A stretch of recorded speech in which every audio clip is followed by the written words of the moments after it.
Hello everyone, আশা করি প্রত্যেকে ভালো রয়েছো। আজকে আমাদের আলোচনার বিষয় হলো সপ্তম শ্রেণীর ইংলিশ বইয়ে রিভিশন লেসনের অ্যাক্টিভিটি 7 অবধি আমরা আগের ভিডিওতে আলোচনা করে ফেলেছিলাম। আজকে আমরা অ্যাক্টিভিটি 8 থেকে আলোচনা করব। আলোচনার শুরুতে বলে রাখি, যারা আমার চ্যানেলে নতুন অবশ্যই তোমরা চ্যানেলটাকে সাবস্ক্রাইব করে রেখো পরবর্তী ভিডিওগুলো দেখার জন্য। ভিডিওটা ভালো লাগলে অবশ্যই একটা লাইক করে দিও।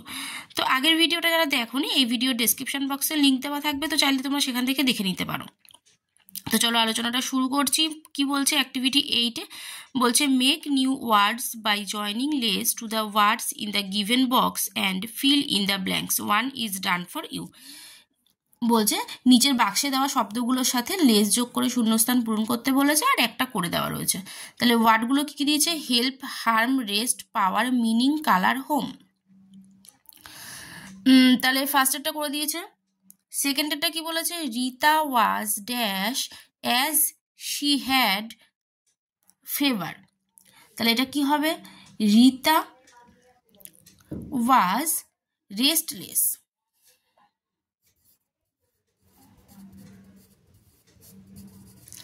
Restless as she had fever, অর্থাৎ রিতা অস্থির ছিল যেহেতু তার জ্বর হয়েছিল।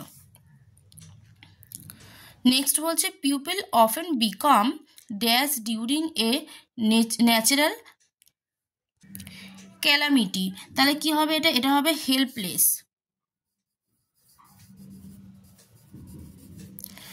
অর্থাৎ বলছে লোকেরা প্রায়শই অসহায় হয়ে যায় প্রাকৃতিক দুর্যোগের সময়।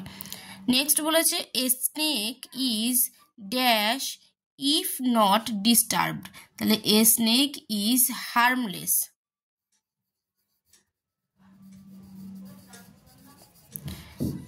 Snake is harmless if not disturb. তাহলে বলছে যে একটি সাপ ক্ষতিকর নয় যদি কিনা তাকে কেউ বিরক্ত করে।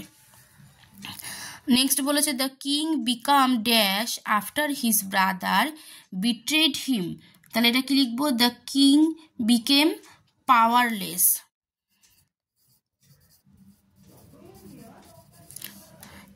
The king became powerless after his brother betrayed him, অর্থাৎ তার ভাই তাকে প্রতারণা করার পরে রাজা ক্ষমতাহীন হয়ে পড়েছিলেন। নেক্সট বলছে a sentence is dash without a verb. তাহলে সেন্টেন্স ইজ মিনিংলেস।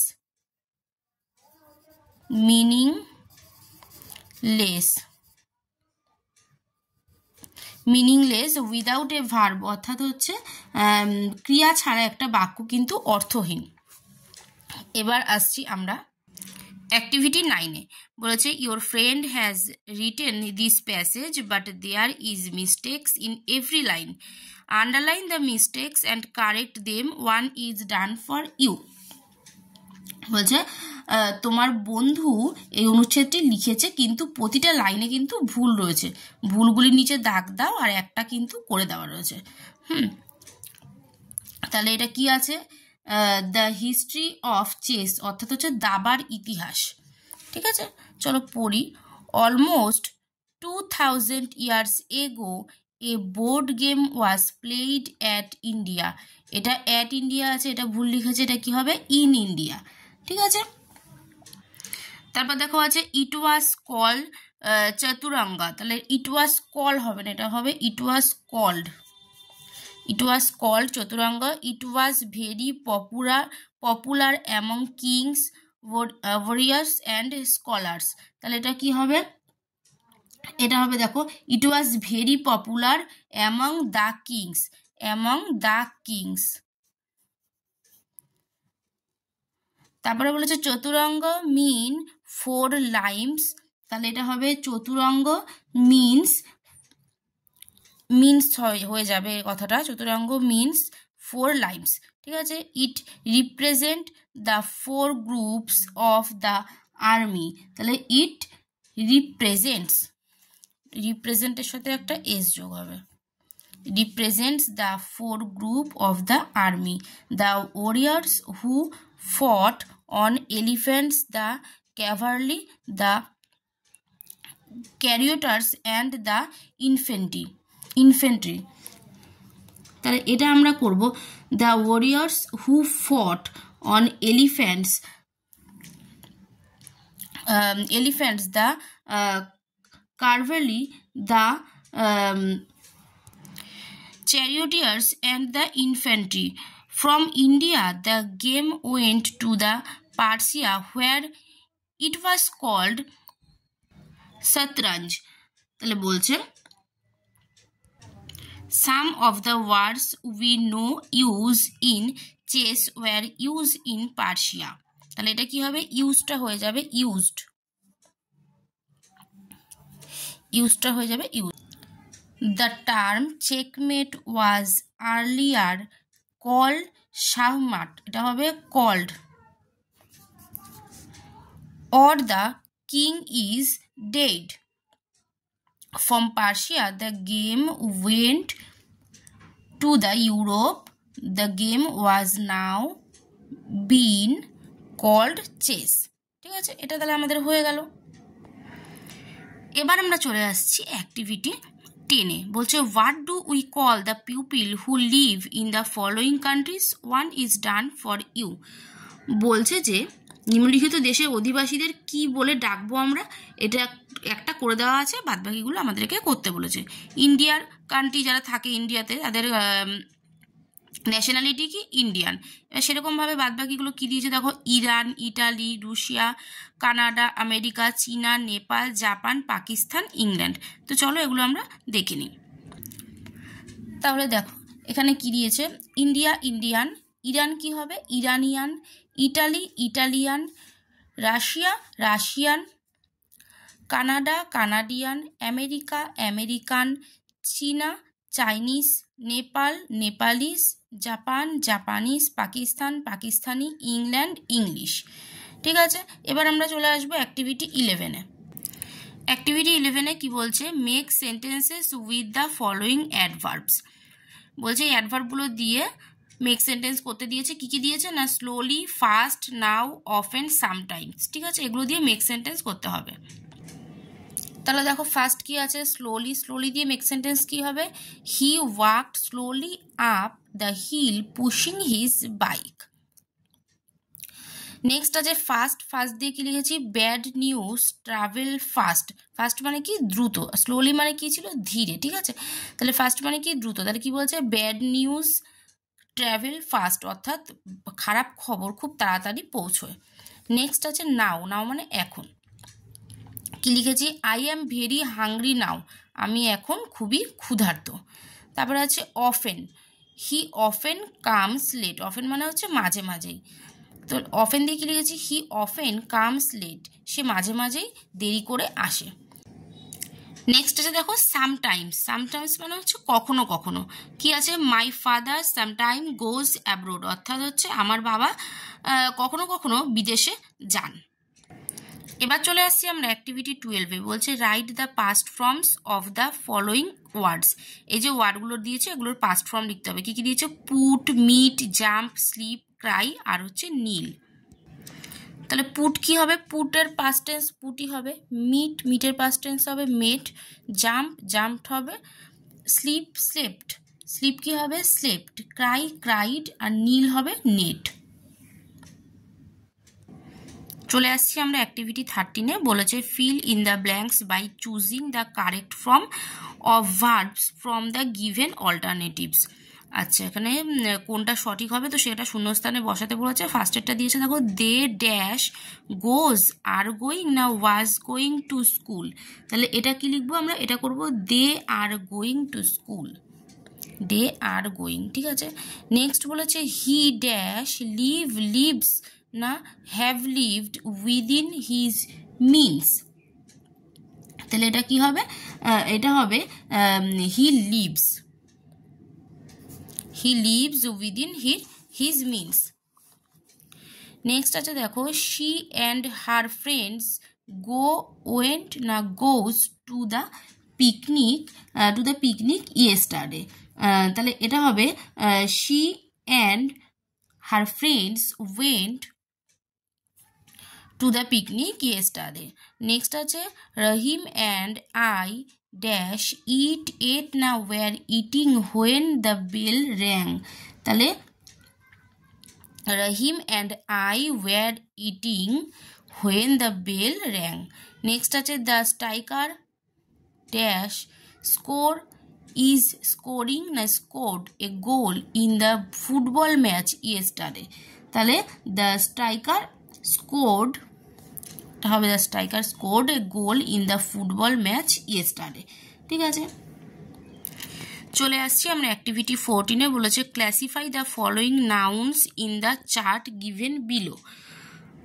নিচের দেওয়া চার্টের বিশেষ্যগুলি সঠিকভাবে শ্রেণীবিভাগ করতে বলেছে, অর্থাৎ এই যে বিশেষ্যগুলো দিয়ে দিয়েছে এগুলো কোথায় কোনটা বসবে, কী কী দিয়ে দিয়েছে দেখো। নাউনের ভাগগুলো common noun, proper noun, material noun, abstract noun, collective noun. ঠিক আছে, কোনটার ঘরে কোনটা বসবে তো এগুলো আমাদেরকে লিখতে হবে। তাহলে এই যে ওপরে দিয়েছে কী কী দিয়েছে দেখো, কাউ, প্লেট, বিদ্যাসাগর, চক, তারপরে দিয়েছে honesty, girl, dog, Robert Bruce, ring, friendship, table, heart, তারপর দিয়েছে class, television, teacher, Rabindranath, truthfulness, bench, empty, enmity, আর দিয়েছে ফুটবল।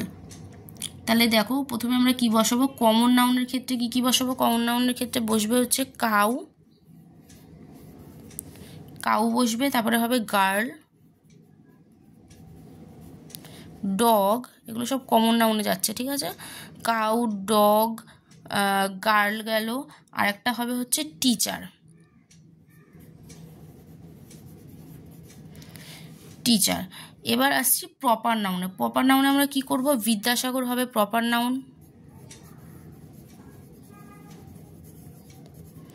বিদ্যাসাগরটা প্রপার নাউন করব, রবার্ট ব্রুশটা প্রপার নাউন করব, মানে নেম যেগুলো। ঠিক আছে, Robert Bruce, ROBERT, Bruce, BRUCE, Robert Bruce. আর একটা হবে রবীন্দ্রনাথ,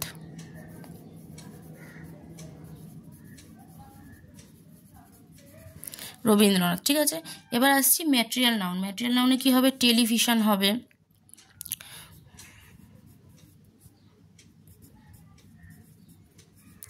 টেলিভিশন হবে, চক হবে, চক হবে, আরেকটা হবে দেখো রিং, টেলিভিশন, চক লিখলাম, রিং লিখলাম, আরেকটা টেবিল করব, টেবিল করব, একটা করব বেঞ্চ, বেঞ্চ, একটা করব এনমিটি।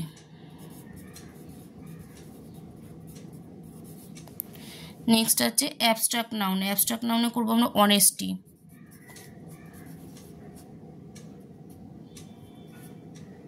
NESTY, অনেস্টি করব, একটা করব ফ্রেন্ডশিপ,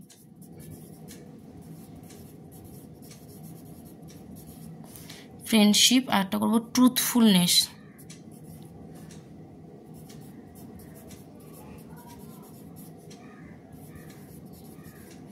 ট্রুথফুলনেস, আর একটা হবে এনমিটি। এনমিটিটা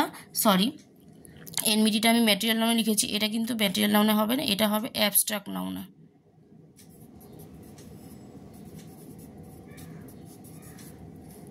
ঠিক আছে, এখানে যেটা হতো সেটা হচ্ছে ম্যাটেরিয়াল নাউনে ফুটবলটা হয়ে যাবে, ফুটবলটা চলে যাবে ম্যাটেরিয়াল নাউনে। তারপরে আছে কালেকটিভ নাউন। কালেকটিভ নাউনে আমরা কি করব, ফেল্ট করব, FLEET, ফেল্ট করলাম। তারপরে হেয়ার্ড করব, HERD, একটা করব ক্লাস। ঠিক আছে, তাহলে অ্যাবস্ট্রাক্ট নাউন হয়ে গেল। এবার আমরা চলে আসবো অ্যাক্টিভিটি 15। 15-এ কি বলছে, study the family tree of your friend Sabina carefully, then write a short paragraph about her family in the about 60 word. আচ্ছা, তাহলে বলেছে যে তোমার বান্ধবী সাবিনা, তার একটা ফ্যামিলি ট্রি এখানে করে দেওয়া রয়েছে, তো সেটা নিয়ে আমাদেরকে বলেছে 60 ওয়ার্ডের মধ্যে একটা প্যারাগ্রাফ লিখতে।